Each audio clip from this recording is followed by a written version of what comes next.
And our first speaker is a complete heroine of mine. She is fantastically principled, a woman of huge integrity, no nonsense. She is a proper no-nonsense person. She just tells it as it is. And because she comes from Northern Ireland, she understands the truth about the Irish border issue. And she will enlighten us again this evening. Before we welcome Kate to the stage, let's just see her in action on the video. I'm one of the very few Labour MPs who genuinely want to leave the EU. We're not prepared to put up with a deal which is keeping us half in, half out. I believed her when she said Brexit meant Brexit, but I was wrong. I believed her when she set out her red lines in her Lancaster speech, but I was wrong. And I believed her when she said no deal was better than a bad deal, but I was wrong. We are a strong country, we are a proud country, we are a determined country with a people who believe and have confidence in our country. So let us go forward to March the 29th, leave the European Union and have that bright future which we know is ahead of us. Please welcome to the stage.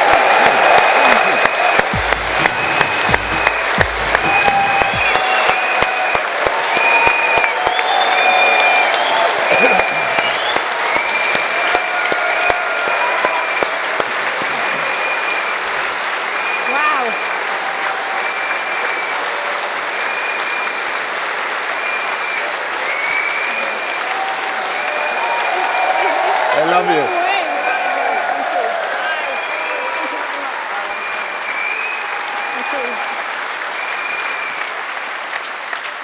Well, thank you so much for that welcome.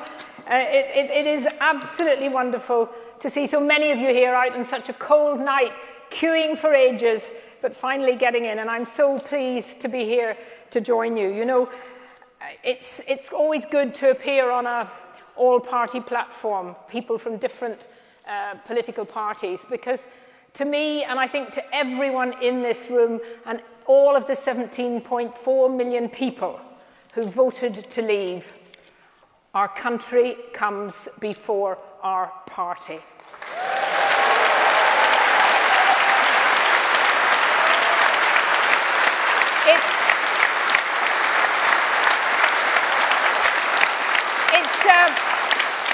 It's particularly nice tonight to be joined by another woman on the panel. I'm looking forward to hearing from Esther very much later on. But I think we need to say tonight very early on that we are facing a battle ahead of us. We have faced in the last number of months a full frontal attack from so many in the media, from big business, from the lawyers in this country, from hardliners who have never, ever accepted the result of the referendum. And of course, as usual, from ex-prime ministers.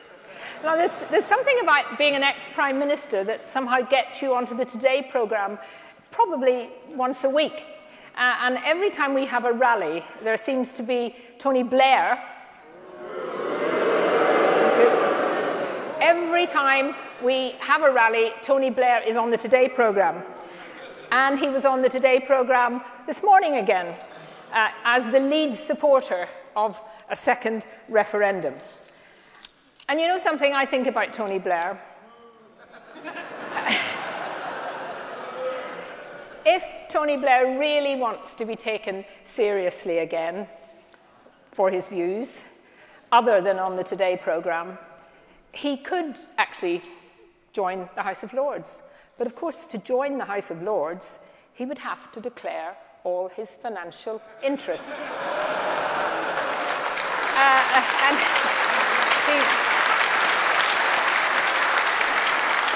And he might, of course, try to get elected again, but I think I can move on to something more serious now.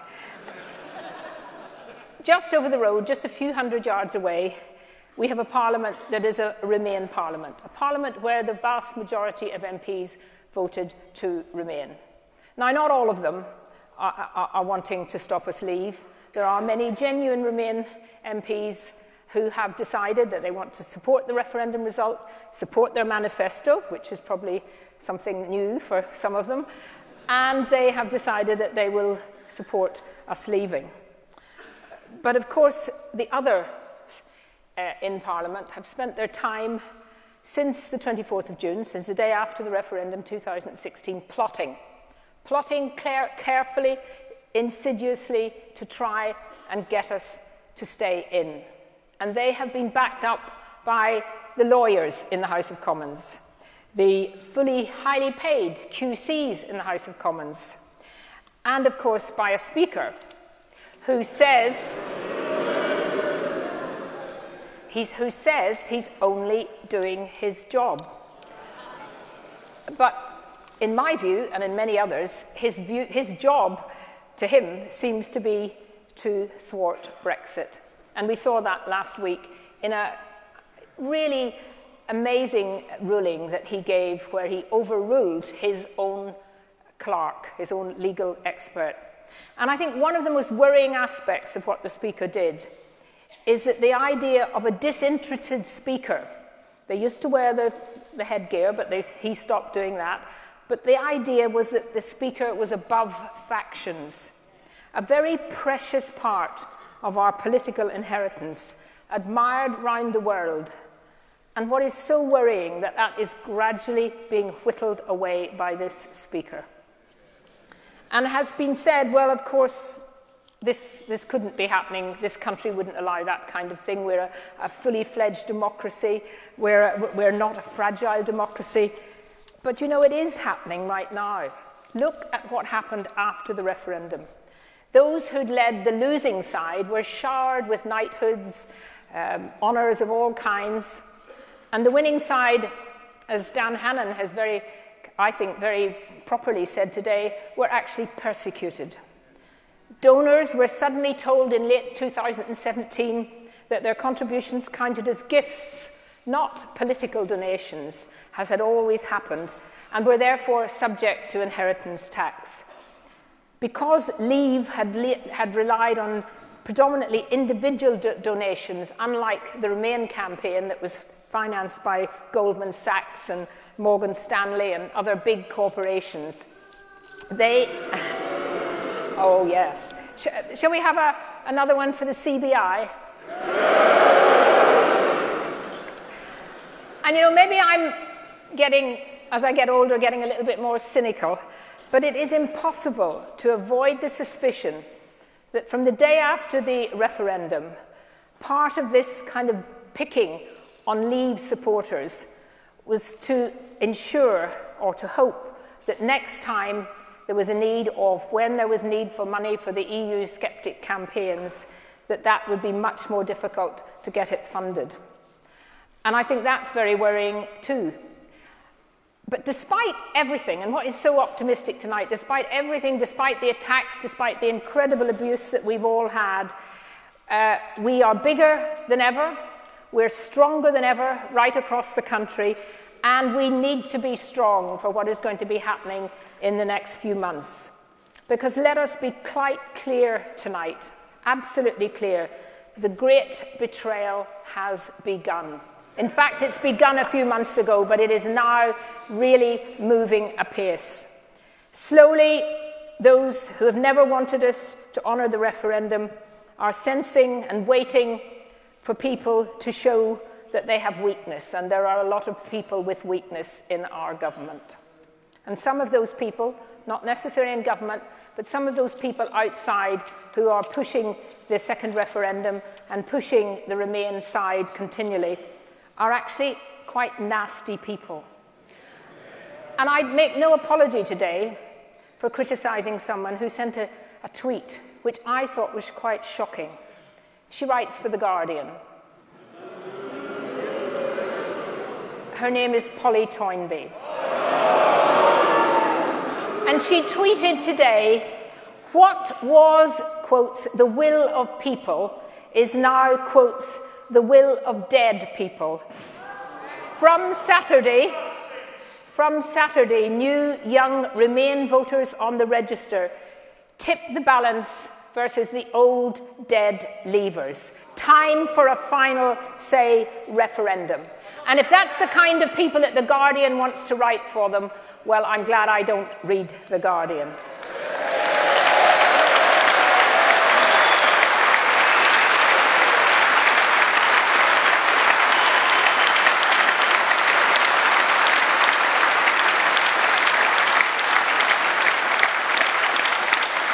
And by the way, The Guardian got it wrong about last night. I actually don't drink champagne.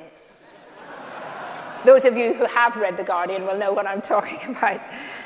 And another one, just to say, tweets all the time. Another one here, pity we couldn't put the 52% to sleep permanently. One day, euthanasia will not only be legal but compulsory for the dregs of society. We'll call it moral cleansing. That was a tweet on December the 27th. Now, you heard the fuss that was made. You heard the fuss that was made a couple of weeks ago when Anna Soubry was heckled by a few people. Not particularly nice people, I have to say, but nevertheless was heckled and was called a Nazi. In 5 minutes, I was able to turn up 20 tweets calling me a Nazi. You know, I think we have to accept that actually there's been a huge amount of nastiness on the Remain side. Now, you'll have heard people say that 52% of people voted to leave, 48% voted to remain. So really, as it was fairly close, but quite decisive in my view, then we should be actually giving something to the Remain side. You know, we should be saying that perhaps we should give a little bit more, we should compromise more, we should do all these things because they decided that it was a small majority. All I would say to you is, if it had been 52% Remain, 48% Leave, would we have people...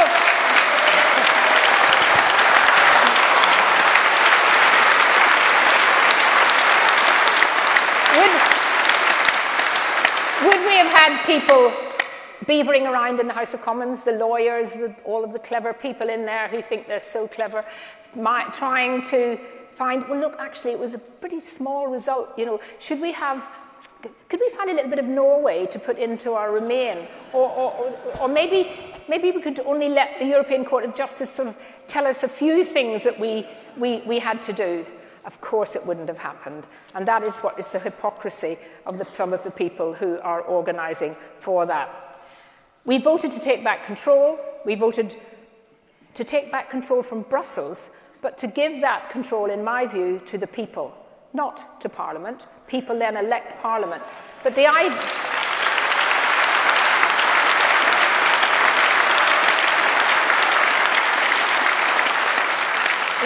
that somehow, in the end, we will allow Parliament, made up of Remain MPs who never wanted us to leave in the first place, to overrule that referendum will be one of the biggest attacks on democracy that there has ever been.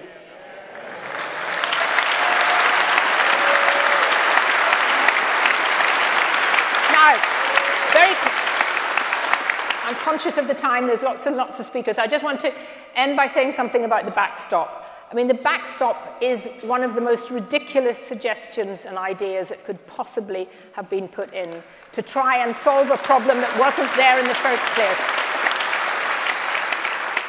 It's not tenable, it's completely unnecessary, and it has been a result of a stitch-up between the European Union and the Irish government with an attempt to keep us as close as possible to the European Union when we leave. It is not going to be acceptable to the DUP. Unfortunately, Sammy Wilson couldn't be here tonight, otherwise you would be hearing lots of great jokes from Sammy. But the reality is that that backstop not only harms Northern Ireland economically in terms of the links with Great Britain, but is the first step on a move towards taking away Northern Ireland as part of the United Kingdom, and I will never allow that to happen.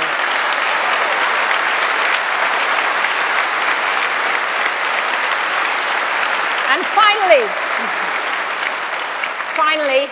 because I see this clock's going against me. Now, if this was in the House of Commons, the Speaker would have already cut me off, so I better be careful. Just on the WTO, and the theme of tonight, really, the scare stories that we've seen, the ridiculous scare stories, and you'll hear more about that from some eminent businessmen tonight who know what they're talking about. But the reality is, you know, that while we're here in the London sort of bubble and we're hearing it all the time in the media, again, out there, out in the real country outside London, people do not believe it. People just do not believe it.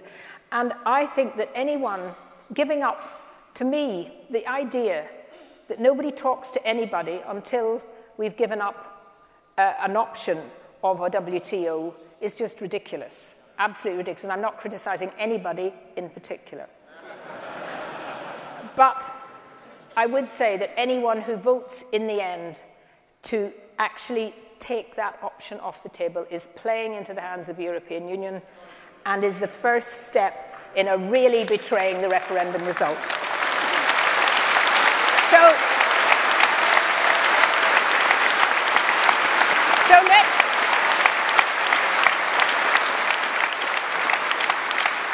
I want to leave on an optimistic note. We are a very, very great country. I'm so proud of my country. We can make leaving the European Union a huge success. And we have to keep strong and determined and not let those people who want to wreck it win. We can win. We're determined. We will win.